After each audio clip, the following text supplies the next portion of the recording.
Boa tarde, sexto. Quem vos fala aqui é a professora Jennifer, professora de ciências, e a gente vai começar mais um assunto na nossa aula, ok? Esse assunto é a fotossíntese. Ele vai estar presente a partir do capítulo 2 do nosso livro. O livro ele vai aparecer aqui na tela. Mas se você quiser acompanhar pelo seu em casa, não tem problema, fica a seu critério. Então vamos começar? Nosso assunto de hoje, fotossíntese. Vamos começar a nossa leitura na página 33.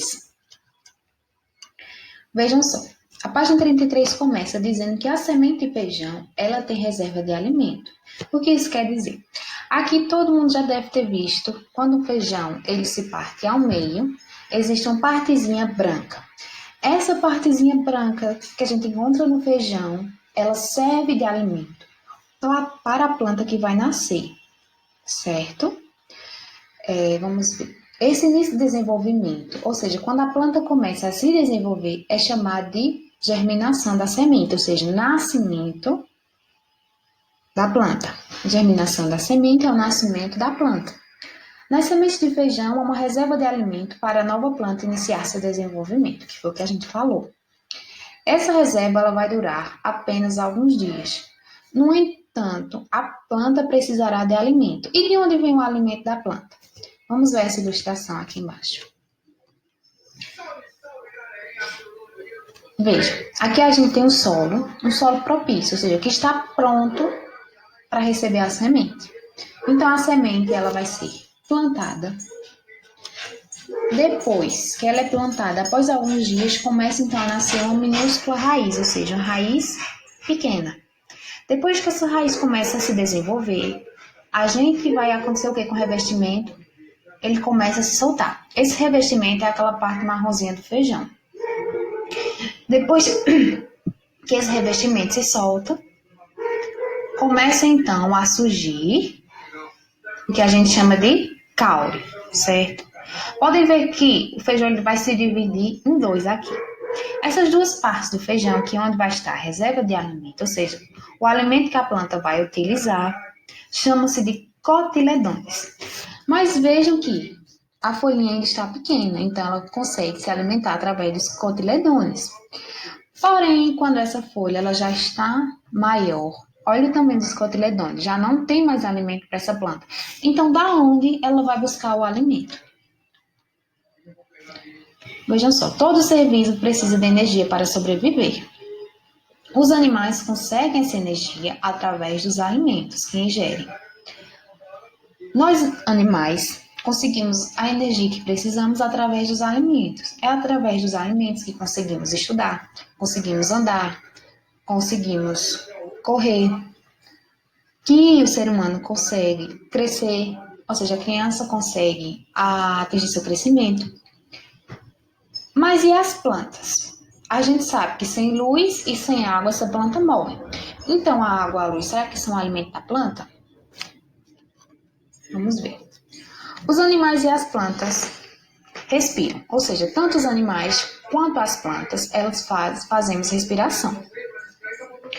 Geralmente a gente está acostumado a usar a palavra respiração para indicar o ar que entra e sai dos pulmões. Mas um nome mais adequado para esse ar que entra e sai seria respiração pulmonar ou ventilação pulmonar. Certo? A palavra respiração tem também outro significado que será usado por nós de agora em diante. Veja, a gente tem dois tipos de respiração. É o que a gente vai ver agora embaixo, que é a respiração celular, ou seja, a respiração que as nossas células fazem, e a respiração que acontece nos pulmões, certo? No processo de respiração celular, é um processo em que a glicose, que é um tipo de açúcar, e o gás oxigênio são transformados em gás carbônico e água, certo? Glicose, como todo mundo aqui acredita que já ouviu falar de glicose. Por exemplo, alguém que tem diabetes, você escuta muito dizer, tá com a glicose alta, certo? Então, glicose é açúcar, é um tipo de açúcar, certo? Vejam, os animais e as plantas são exemplos de seres vivos que respiram, como a gente viu, ou seja, que usam a glicose, que é um tipo de açúcar, e o gás oxigênio para obter energia necessária para a sua sobrevivência. O gás oxigênio necessário à respiração é proveniente do ar, ou seja, o gás oxigênio que a gente precisa para sobreviver, que a gente utiliza toda hora, todo momento, ele vem de onde? Do ar, certo? O ar, ele está cheio de gás oxigênio.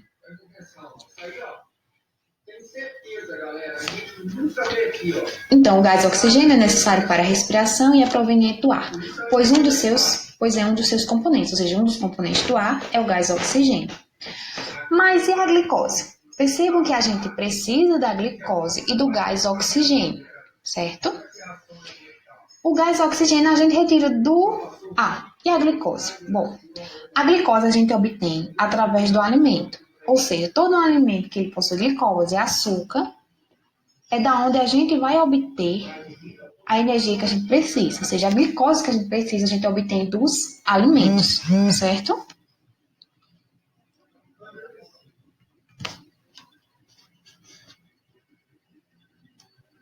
Veja, como a gente viu, tanto as plantas como os animais fazem respiração, ou seja, fazem respiração. Mas as plantas fazem outra coisa, fotossíntese. Fotossíntese. Veja só, os animais, eles obtêm o açúcar, a glicose que precisam através dos alimentos. E as plantas?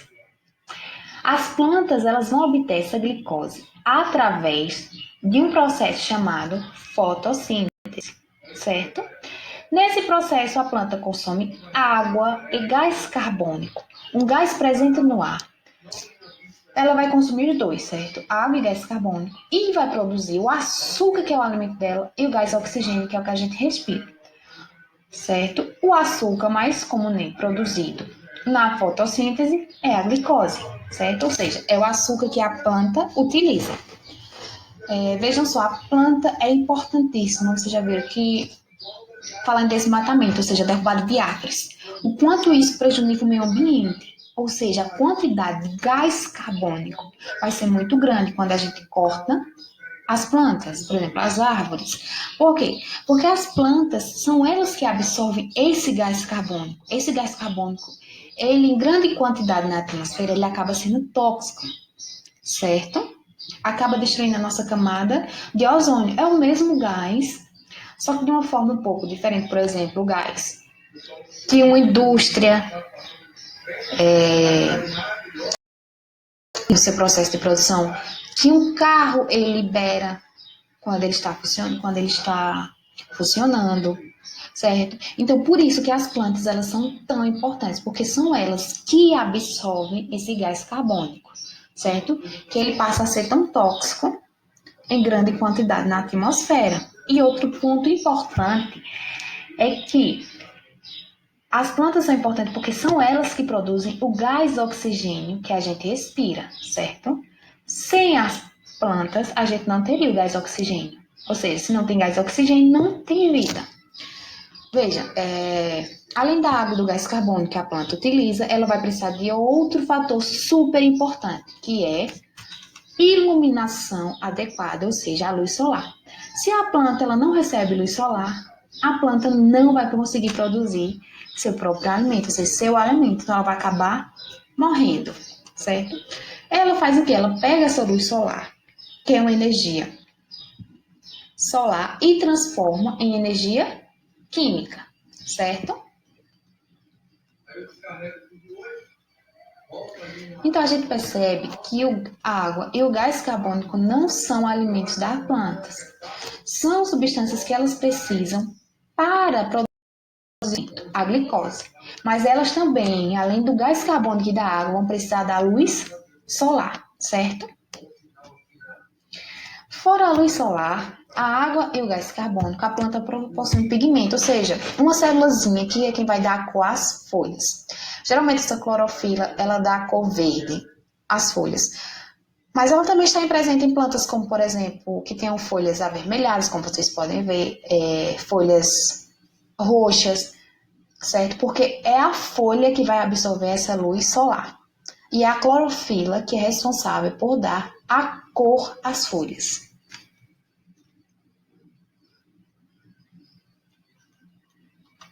Vamos só relembrar nisso aqui, ó. O que é o gás carbônico? É o gás que nós expiramos, ou seja, o gás que a gente coloca para fora e que em grande quantidade vai ao meio ambiente. É o mesmo gás que o carro produz, que uma indústria que está produzindo, por exemplo, muita fumaça, é o gás que ela está liberando, certo?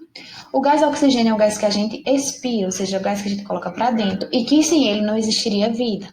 Quem é que produz esse gás oxigênio? As plantas.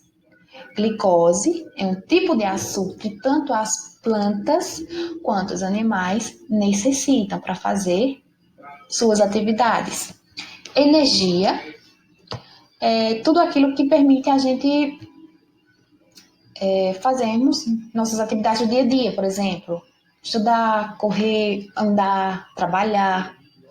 Fotossíntese é o processo que a planta utiliza a luz do sol para fazer seu próprio alimento. E a clorofila é o pigmento que dá cor às folhas, ou seja, aquela folhinha verde.